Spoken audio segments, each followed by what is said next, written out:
नमस्कार. मी संतोष कासोळे. आज एक नवीन विषय घेऊन येत आहे तुमच्याकडे. तुम्ही जर फ्लॅट किंवा जर एखादा बंगला जर भाड्याने घेत असाल, तर त्याविषयी तुम्ही काय काळजी घेतली पाहिजे? ज्यावेळेस तुम्ही एखादा फ्लॅट भाड्याने घेता, बंगला भाड्याने घेता, तुम्ही 2-3 वर्ष राहता, 4 वर्ष राहता आणि ज्यावेळेस तुम्ही फ्लॅट खाली करता, तर फ्लॅट खाली करता वेळेस काय होतं, की ओनरची आणि तुमची वादावादी होते. डिपॉझिट रिटर्न्सवरून तुमची भांडणं होतात. मग अशा वेळेस काय केलं पाहिजे?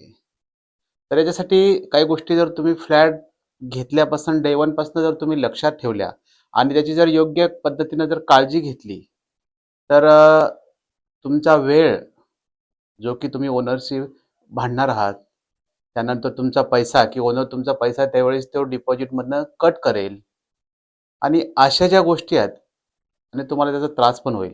मग ह्या गोष्टी जर टाळायच्या असतील, तर याच्यासाठी पहिल्यांदा म्हणजे तुम्ही काही गोष्टी पाळणं गरजेचं आहे. ते म्हणजे सुरुवातीला जर घरामध्ये कुठल्याही प्रकारचं काही लीकेज वगैरे आलं, कुठं तुम्हाला पाणी गळताना दिसलं किंवा भिंत कुठे ओली दिसली, तर त्यावर तुम्हाला तात्काळ त्या ठिकाणी ओनरला कळवायला पाहिजे आणि काय होतंय त्याचा काहीतरी प्रॉब्लेम काढून त्याचं काहीतरी सोल्युशन काढलं पाहिजे. ते काम करून घेतलं पाहिजे.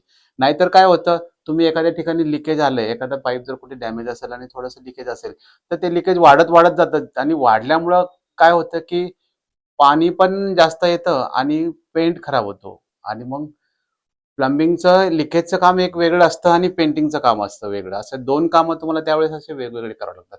त्यानंतर पुढे जर बघितलं आपण तर बाथरूमचे जे नाली ट्रॅप असतात. तर बऱ्याचदा आपण काय करतो बाथरूमच्या नाली ट्रॅपमध्ये कचरा, केस वगैरे अशा वेगवेगळ्या गोष्टी बाथरूममध्ये जातात आणि ते नाली ट्रॅप ब्लॉक होतात. आपल्याला काही ते कळत नाही. ब्लॉक झाल्यानंतर काय होतं, की ते पाणी फ्लोअरिंगमध्ये जातं आणि फ्लोअरिंगमधून ते भिंतीवर चढतं. मग अशा वेळेस काय होतं, की बऱ्याचदा भिंती खराब होतात. आणि मग आपल्याला ती ओल दिसू लागते, खराब दिसू लागतं घर. मग आपण परत मग तो एक पेंटिंगचा खर्च त्या ठिकाणी वाढतो. त्याच्यानंतर जर आपण पुढे पाहिलं तर स्लायडिंग विंडो. स्लायडिंग विंडो जर बघितली आपण तर स्लायडिंग विंडोमध्ये जे ट्रॅक असतात, त्या ट्रॅकला खिडक्यांना आतमध्ये बेरिंग असतं आणि त्या ट्रॅकमध्ये जर तुमचा कंटिन्यू जर त्यामध्ये कचरा जात राहिला, तर त्या कचऱ्यामुळं काय होतं, की त्या खिडक्याच्या बेरिंग ज्या असतात त्या खराब होतात आणि तुमचे ते ट्रॅक वापरायला निकामी होतात. म्हणजे तो एक तुमचा त्या ठिकाणी खर्च वाढतो. म्हणजे असे अनेक खर्च आहेत. त्यानंतर पुन्हा आपण बाथरूममध्ये जर पाहिलं तर बाथरूममध्ये पूर्ण कन्सील प्लंबिंग असतं. त्याचे जे पाण्याचे जे पाईप असतात ते कन्सील असतात. आपल्याला बऱ्याचदा आपण काय करतो, की बाथरूममध्ये कुठेही खिळा आपल्याला काही करायचं असेल तर खिळा मारतो, स्क्रू मारायचा, ड्रिल करतो. तर अशा वेळेस काय होतं आपण आपल्याला कन्सील लाईनमध्ये आपल्याला आतमध्ये टाईलच्या आतमध्ये कुठून पाईप गेला हे माहीत नसतं. मग आपण कुठेतरी एखादा ड्रिल मारतो आणि अचानक पाईप डॅमेज होतो. अशा वेळेस आपण काय करतो, एक तर ते पटकन काम त्याचं करून घेतलं पाहिजे. पण आपण काय म्हणतो, की माझं घर नाही. म्हणून आपण तो ड्रिल मारले, होल पडले, आपण त्याला काहीतरी तात्पुरतं टेम्पररी सोल्युशन करून देतो आणि ते तसंच ठेवतो. त्यामुळे पूर्ण घरात लिकेज येऊ शकतं आणि पूर्ण घराचं काम त्यावेळेस पुन्हा वाढू शकतं.